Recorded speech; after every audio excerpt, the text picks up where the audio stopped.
nós fomos reduzindo leitos Covid à medida que a demanda foi diminuindo, voltou a subir a partir da primeira, segunda semana, nós aumentamos leitos de UTI de enfermaria, a ocupação de UTI está equilibrada hoje, já com uma tendência de equalização para início de redução por volta de 70%. A ocupação Paraná hoje é 69% de leitos de terapia intensiva, mas temos menos leitos, bem menos leitos do que antigamente. Então, 60% de hoje é um volume de pacientes bem menor do que antes.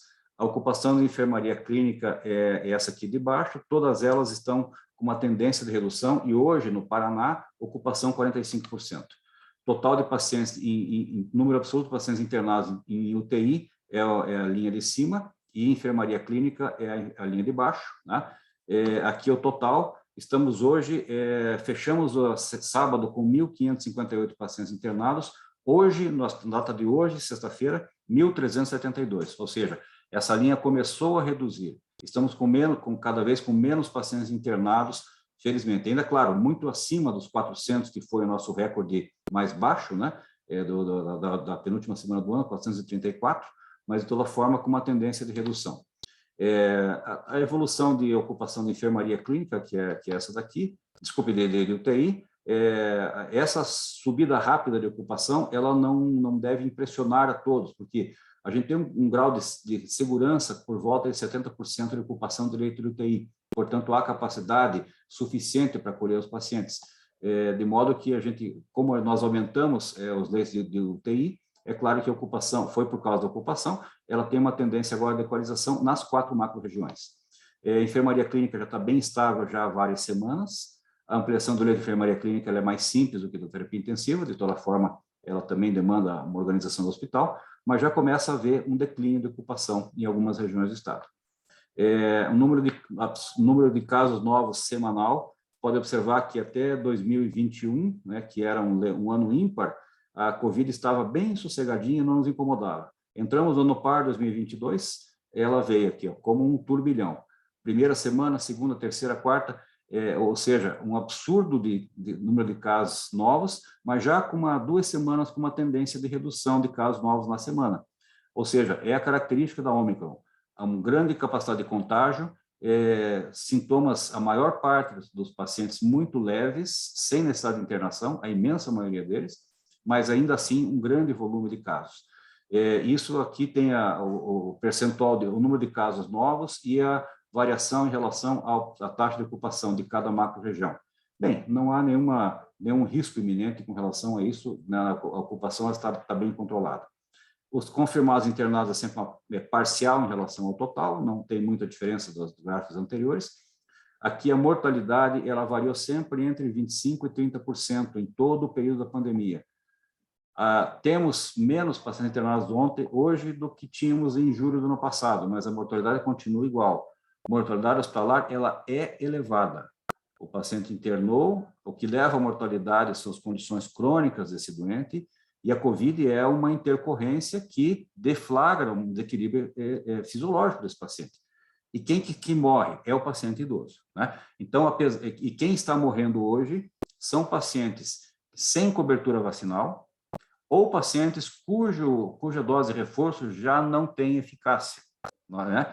O professor Bônia sabe que, assim, nossa vacinação já há muito tempo, a nossa imunidade ela é reduzida. Portanto, se a nossa vacina de reforço foi há mais tempo, tem que vacinar de novo. Então, a cada ano vai ter que ter uma vacinação nova para, evidentemente, manter o nível de imunidade da população controlado.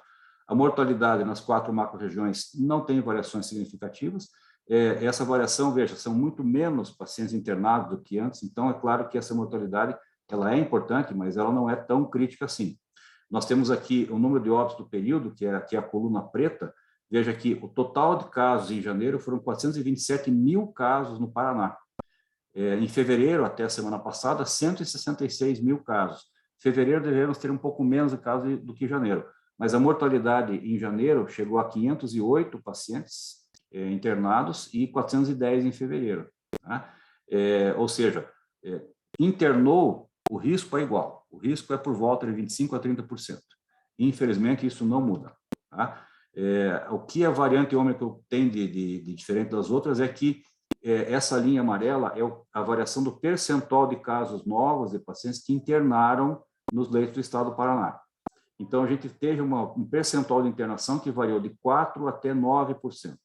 Uma média mais ou menos de 7% de média em todo o período da pandemia.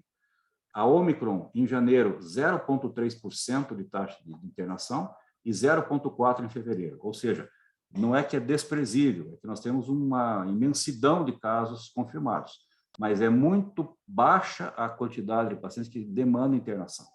É por isso que a gente conseguiu, rapidamente, com ampliação de leitos, dar conta da assistência hospitalar para esses pacientes. A situação de hoje não encontra paralelo com a crise do ano passado, de longe disso. Então, o percentual 0,4% de internação é muito confortável em termos de capacidade hospitalar, né? A fila de espera de pacientes, esse aqui é o retrato a partir do mês de janeiro, estamos aqui em 14 de fevereiro, que é da semana passada, uma tendência de queda de fila de espera, tanto de UTI, que é o vermelho, quanto de enfermaria, que é o azul. A tendência, isso aqui ficando sempre abaixo de 100, é muito ágil e muito confortável a gestão dessa fila, porque nós temos leitos suficientes para essa gestão. Aqui, 83% dos pacientes internando em menos de 24 horas, efetivamente comunicados para os hospitais, e 47% dos pacientes que internaram em fevereiro internaram em leito de UTI, um pouco menos do que a média de toda a série histórica, né? Então, é uma doença, essa variante, menos grave, felizmente, bem menos grave do que a Delta e outras. E esse slide é interessante, porque na linha vermelha é a média de permanência de pacientes de terapia intensiva. Em dezembro, essa média era 9,7 dias, em janeiro, 4,9. O paciente interna, mas ele tem menos tempo de permanência, paciente menos grave. Da mesma forma, a enfermaria, uma variação não tão significativa, mas importante. De modo, somando enfermaria e UTI, média de permanência de 4 dias. Isso significa que os mesmos leitos internam mais pacientes no mês, ou seja, não é necessária uma quantidade tão grande de leitos assim.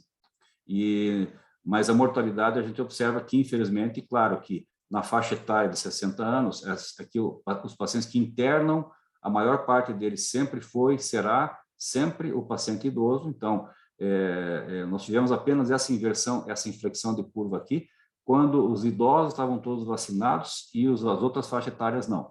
Então, a gente teve aproximação no número absoluto de pacientes internados. Mas agora, quem interna efetivamente é o paciente idoso. E se é o idoso que interna, 65%, é o idoso que morre, né? Então, essa curva aqui é a queda da mortalidade na faixa etária acima de 60 anos, mas ela é, de longe, a faixa etária dos óbitos de maior quantitativo. 80% dos óbitos hospitalares são de pacientes acima de 60 anos. Então, aqui quem manda é a comorbidade. A COVID é um coadjuvante que faz com que o paciente com comorbidade acabe indo a óbito, né? Então, isso é o esperado, né? O esperado, que a mortalidade seja realmente, infelizmente, no paciente idoso. Professor Banda, nós temos o grupo de risco aqui, né? Então, aqui é a mortalidade por tipo de leito, que basicamente é isso aqui. Na verdade, não há sinalização de risco, pelo contrário, a gente está reduzindo casos novos.